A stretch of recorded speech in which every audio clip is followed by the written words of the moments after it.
Good evening. Leaders of the Group of Seven's most industrialized nations look set for a clash at a summit meeting in Canada that begins today. It could become a G6 versus one of the United States' biggest allies gang up to pressure President Donald Trump to lift tariffs on steel and aluminum to prevent a trade war. Alan Buknia reports. The confrontation at the summit in picturesque Quebec City threatens to rupture a body that, during its 43-year history, has traditionally sought to find consensus. French President Emmanuel Macron, the first leader to arrive, was talking tough. J'ai constamment essayé de convaincre. He said they need to be civil at the summit, but he appeared to be losing patience with President Trump and his protectionist attitude. He suggested the other 6 countries could form their own grouping if necessary. Host Prime Minister Justin Trudeau added that there will be friction over Trump's decision to pull out of the Iran nuclear deal. He applauded Macron's efforts to keep it alive without the U.S. We are very pleased to stand by France and our other allies in hoping to move forward in a way that maintains the JCPOA's impetus and results as we strive to keep the world safer and Iran nuclear weapon free. Trump responded with a tweet accusing Canada and the EU of unfair trade practices that hurt American farmers and others. European leaders put on a brave face on their arrival. The EU is targeting a wide range of U.S. goods for tariffs, ranging from motorcycles to bourbon. Yeah, both. I think really happy to see you here. Because it's in these difficult times to be among friends, I think it's the first condition to achieve something. British Prime Minister Theresa May took a measured tone, saying she wanted the EU to use restraint in retaliation to the U.S. tariffs. The White House, meanwhile, announced President Trump would leave the summit on Saturday, before it ends. He'll be flying to Singapore for next week's meeting with North Korean leader Kim Jong-un. Alan Buknia, TVB News. Well, meanwhile, China has posted a solid annual export growth of 12.6% in May, and its imports rose by 26%, beating market expectations. That's good news for Beijing's policymakers as they deal with tough trade negotiations with Washington. China's trade surplus with the U.S. widened from $22.1 billion in April to $24.6 billion in May. That's a figure U.S. President Donald Trump wants lowered dramatically. The third round of talks between the two economic heavyweights concluded last weekend with few signs of progress. China issued a warning that any trade and business deals reached with Washington would be void if the U.S. imposes tariffs. Well, not long ago, the United States and North Korea were exchanging threats amid ongoing ballistic missile launches by Pyongyang. Next week, the leaders of both countries will meet in Singapore to talk denuclearization. But ahead of those talks, the White House is trying to calm fears of what it's willing to compromise on to get a deal. Days ahead of a high-stakes summit few would have bet on, the U.S. president displayed characteristic bravado as he welcomed the Japanese Prime Minister to the White House. I think I'm very well prepared. I don't think I have to prepare very much. It's about attitude. It's about willingness to get things done. Trump has dangled the possibility of normalized relations with the U.S., economic investment, and even a White House visit. But he's also stressing next week's meeting is the beginning of a process. This will not be just a photo op. This will be, at a minimum, we'll start with perhaps a good relationship, and that's something that's very important toward the ultimate making of a deal. If they don't denuclearize, that will not be acceptable. For his part, Abe pushed Trump to raise with Kim the issue of Japanese abductees held in North Korea. He wants to make sure that Trump's efforts to negotiate an agreement don't harm Japan's interests. America's top diplomat has been trying to reassure allies that Trump won't give away the store in pursuit of a legacy-defining deal with Kim Jong-un. He has indicated to me personally that he is prepared to denuclearize, that he understands that the current model doesn't work, that he's prepared to denuclearize, and that, two, he understands that we can't do it the way we've done it before. Pompeo said both sides have made progress bridging the gap over defining what denuclearizing actually means. He would not say whether Trump would also insist that the North put an end to its chemical, biological, and ballistic missile programs.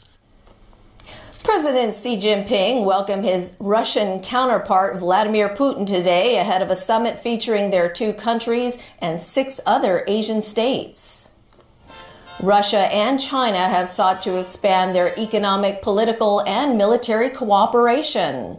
This comes after a U.S. national security report described the two nations as America's top adversaries. They also want to strengthen the Shanghai Cooperation Organization, a regional grouping they created which meets this weekend. This marks Putin's first overseas trip since he began his new term in office a month ago. Here in Hong Kong, the observatory canceled all tropical storm warnings this evening as a Winnie-R continues to weaken. But as Caleb Lung reports, the storm brought heavy rain during the day.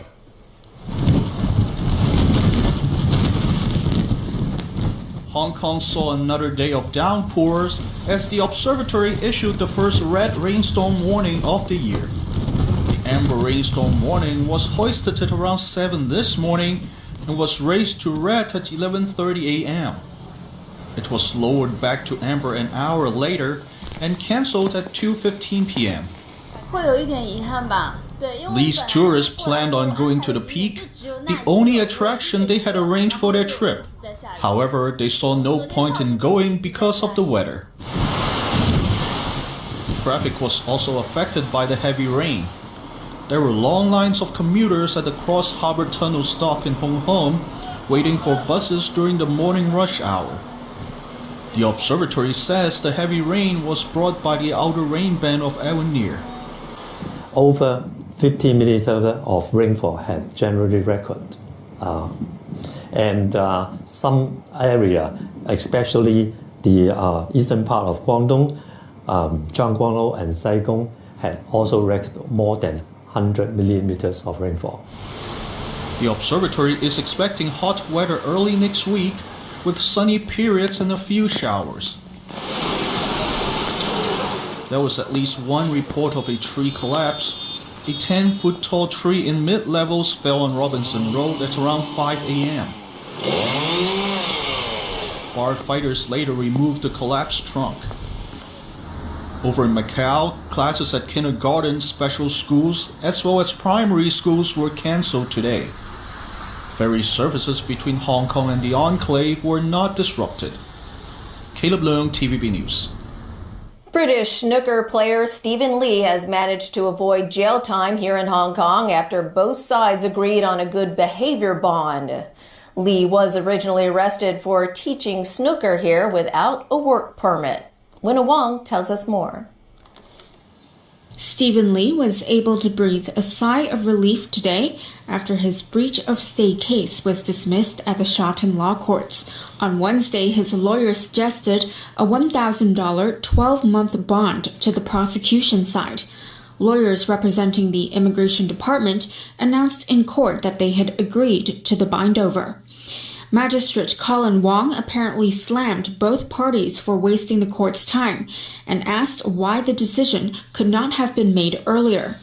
Still, he told Lee, as long as he refrains from committing any more crimes, he will be free of a criminal record and will not have to pay the fee. Stephen Lee is a former snooker star, active in England throughout the 90s and early 2000s. But the former world number 5 was banned from the game for 12 years in 2013 after he was found guilty of match fixing, a case that shook the snooker world. But Lee insists his innocence. Then in April this year, Lee was arrested here in Hong Kong when immigration officers raided a billiards hall. He was discovered to be teaching snooker and was subsequently charged with breaching his tourist visa conditions. Winna Wong, TVB News.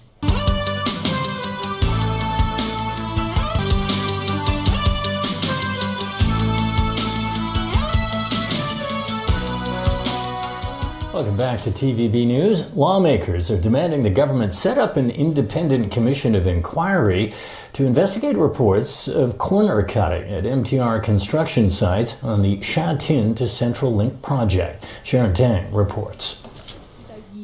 It's a slap right in the face, not only for the rail giant, but also the chief executive.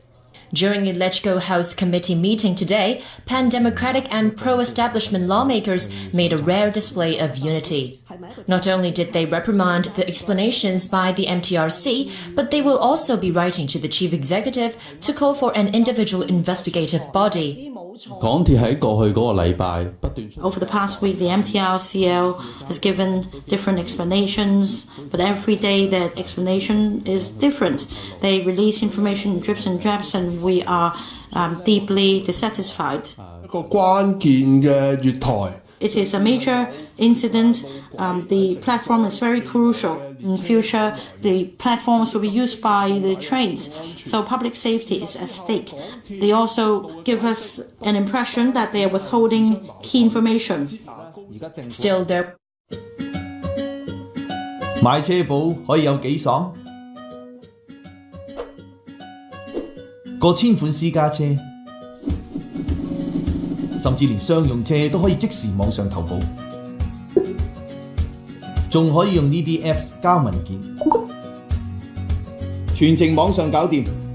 嚟太家買汽車保險先可以咁爽，投保就係咁簡單，太家保險。There was a heated debate between the two camps on a motion to invoke the Legislative Council Powers and Privileges Ordinance to conduct an investigation into the incidents. If we set up a committee or commission of inquiry with a smaller composition, it would be more efficient and effective in finding out the truth. Otherwise, we have several dozen members sitting on a select committee with a whole team of lawyers. It would take a very long time. I don't understand. We're all victims of this corner cutting incident. If we set up a select committee, we can protect the informants. In the end, the motion was rejected by 26 objection votes, only 5 more than those accepted. Meanwhile, Transport Chief Frank Chan says authorities will not rule out setting up an independent panel to look into the case. Sharon Tang, TVB News. Around 20 mainlanders gathered for a silent protest outside a drug company this morning, and they may never get all the vaccines they paid for. Kana Chu has that story. These women came from the mainland to Hong Kong for the newest cervical cancer vaccines. Despite having paid for the whole treatment, they may only be able to get the first injection due to a global shortage. For a 90% drug efficacy, receivers of the vaccine HPV Gardasil 9 need to take a series of 3 injections within a year. The drug is not readily available on the mainland. This victim from Fujian province said she paid $6,000 for the 3 shots. She questioned the clinic about her pending injections but was told there weren't enough vaccines. She worried that the delay will render her first injection useless. Another victim from Yunnan said she had come to Hong Kong for the vaccines because she trusted the city.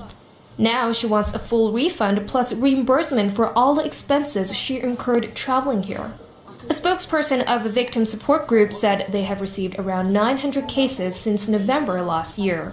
They will try to help victims get fiscal compensation from more than 20 clinics involved. I think they should pay for deposit. Ask the clinics to reserve the second and the third dose for them. Otherwise, you just do the first dose and then you can't get a second and third dose. It wastes your time and money. Medical experts say that if patients are unable to get their second shot within 9 months, they are recommended to redo the whole course after a year. Kana Chu, TVB News. Overseas again, and weather and danger are once again stalling search and recovery efforts in Guatemala.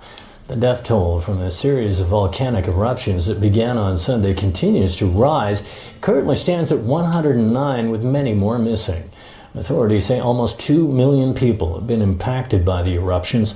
Questions are now being raised about why the government allowed residential and commercial development in the danger zone. The Fuego volcano is 40 kilometers southwest of the capital, Guatemala City, near the colonial city of Antigua. It's a UNESCO World Heritage Site. It's one of several active volcanoes among 34 in Guatemala. British Prime Minister Theresa May and senior members of her government have agreed that any interim arrangement to maintain customs links with the EU would be expected to last until the end of 2021 at the latest. The major issue is ensuring that the border between Northern Ireland and Ireland, which will stay in the EU, remains open. A backstop plan would be implemented if the UK and EU fail to agree on a broader trade deal that protects the status quo. From all of us, thanks for joining us. Good night.